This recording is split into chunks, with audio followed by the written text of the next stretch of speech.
Ruscism, the darkest idea of the 21st century, which has become the driving force for the Russian president, the Russian army, and the Russian people. What is Ruscism, and how did it emerge? How did the world miss its birth and help it evolve? The word first appeared in 2014. Ukrainians came up with it as an accurate abbreviation for Russian fascism. After Russia's occupation of Crimea, Ukrainians were the first to realize that the whole of Russia is infected with fascism. But the world wasn't ready to believe it. The war Putin started in Europe in 2022 proves that Ruscism has totally won in Russia, and now it's threatening the world.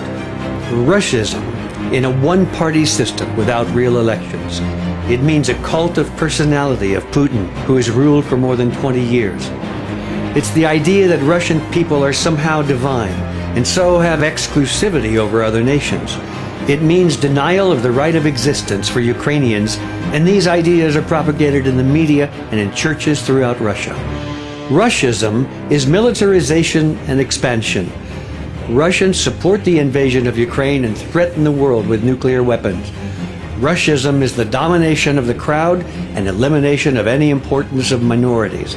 It means mass gatherings around new totalitarian rituals and symbols. How did Russia become like this? Why didn't the free world see Russia's growing fascism over the last decade? Ruscism is a revanchist ideology.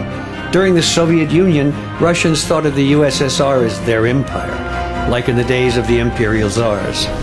They felt this disintegration was a huge defeat by their enemies, the West, and it had to be avenged. During the economic decline of the 90s, memories of the imperial past kept Russians proud.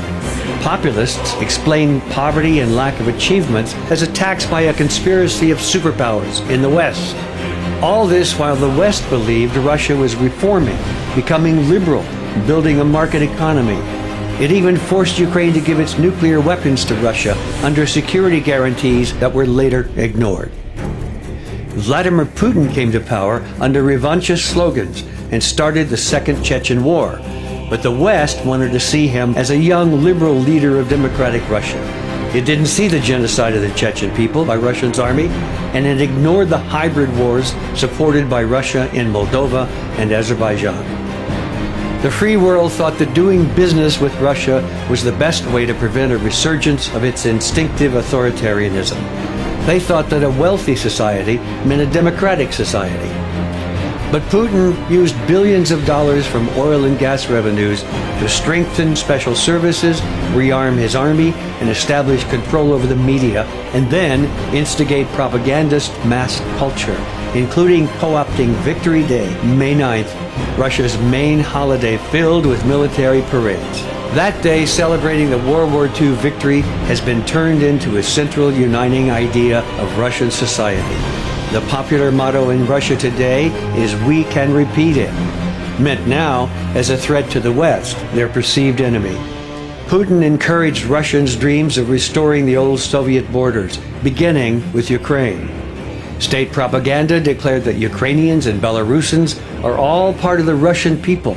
Those who supported Ukraine's independence and national statehood were named Nazis. And then came the invasion of Crimea in 2014, when Ukraine did not manage to ensure the withdrawal of Russia's Black Sea Fleet from its territory. Now, Russian media has been working on forming an image of the external enemy, NATO. The rapprochement of Ukraine and Georgia with the West was perceived as a life-threatening event for Russia. The West was pictured as immoral and weak, unlike spiritual Orthodox Russia. Russians were ecstatic when in 2008 their army invaded Georgia under an invented pretext. Western reaction was predictably sluggish. The Kremlin understood that Russians liked military force and the West would do nothing to impede it. That's why when Russia quickly occupied Crimea in 2014, the level of Putin's support broke records. Even liberal Russians and political opponents of the regime supported the occupation. They were ready to forgive everything to return the territories of the empire. One people, one empire, one leader, just like 300 years ago. After February's unprovoked invasion of Ukraine, the last dissenters left Russia. The rest of the Russian people are blinded with Ruscism and can't see it. These Russians support the war against Ukraine while ignoring the contradictory justifications. Russians are told they started war to prevent war. They deny the existence of Ukrainians as a people and think they should be eliminated. Russians think they're liberating Russian-speaking Ukrainians. When they see that Ukrainians are not happy about that, they accuse them of treason.